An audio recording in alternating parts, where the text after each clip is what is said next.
this event on youth agribusiness for growth is to debate, discuss, and find solutions. We want to bridge the gap holding back youth in agribusiness.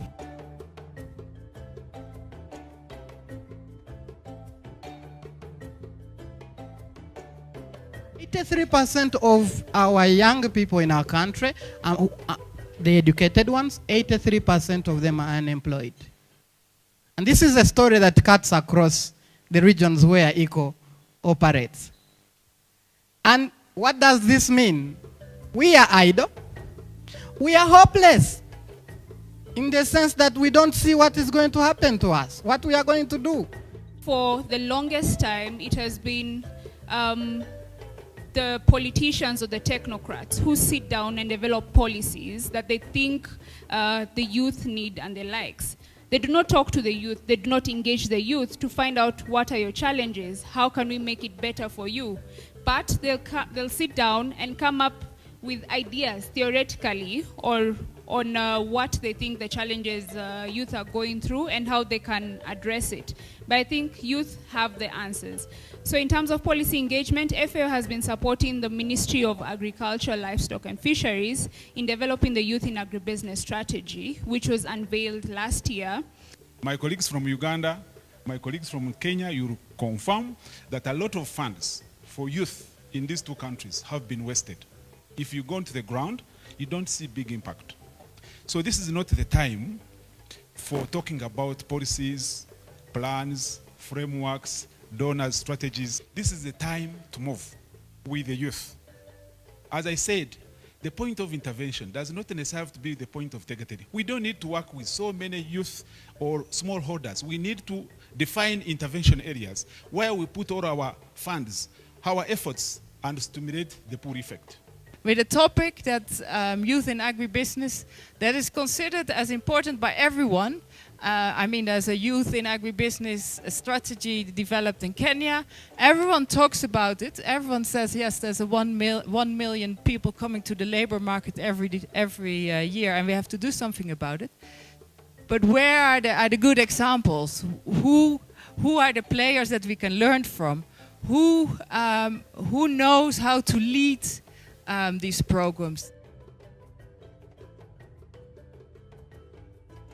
We are based in a 60-acre farm, and this farm is an extension of a classroom because we all agree that the education system in Kenya has mainly been theoretical with very little hands-on skills. So our focus is on developing these hands-on skills. We want to show that it is possible to go to areas that are very remote, but if the program is good, that you can change things beyond what has been done time and time and time again. Traditionally, from our foundation work, the grant work, we developed a commercial entity. We started ICCO Group. And now underneath, and you can already see it, we have 5 labels here. We do business development in Tuvalu. This is the name for what we call a tribe of developing SMEs all over Africa, but also, as ICCO is concerned, in Latin America and in Southeast Asia. When we talk partnerships, people just also think money, where money comes in, but you have to look at the people around you and what they have to offer. Say if I am a farmer, I farm maize. After I harvest my maize, where do I take the maize stalks? There has to be another person, say who has cows, who would love to feed them. That is a partnership of sorts. As youth in agribusiness, we need to think big. We need to think about the local market and the export market and logistics and transport and primary produce, etc. The entire that Joy alluded to. But we also need to start small because we know the challenges of startups. We need to see that it's working and we need to start now. ICCO decided to start this model where we bring different parties together.